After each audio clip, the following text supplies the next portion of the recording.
महाराष्ट्र पुन्हा हादरला. गतिमंद महिलेवर सामूहिक बलात्कार. बसस्थानकातील प्रसाधनगृहात अत्याचार केला. व्हिडिओ केला व्हायरल.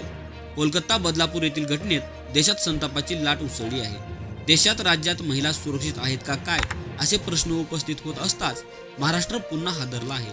चंद्रपूर जिल्ह्यातील एका गतिमंद महिलेवर सामूहिक बलात्कार झाल्याची घटना आज घडली आहे.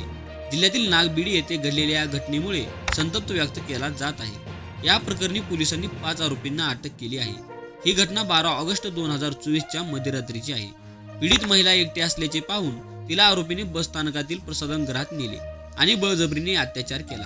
हा अत्याचार सुरू असताना दुसऱ्याने चित्रीकरण केले आणि चित्रफित तयार केली.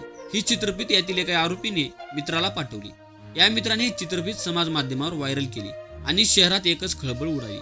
या संदर्भात येथील सामाजिक संघटनांनी पुढाकार घेत आज उपविभागीय अधिकारी दिनकर ठोसरे यांना निवेदन देऊन आरोपींना त्वरित अटक करण्याची कारवाईची मागणी केली आहे. चित्रफितीत दिसणाऱ्या आरोपींचा शोध घेण्यासाठी पोलिसांनी वेगवेगळे पथके तयार करून काही तासातच 5 आरोपींना अटक केली असून भारतीय दंड संहितेचे कलम 64, 70, 87, 126 सह कलम 67 अन्वये गुन्हा दाखल केला आहे.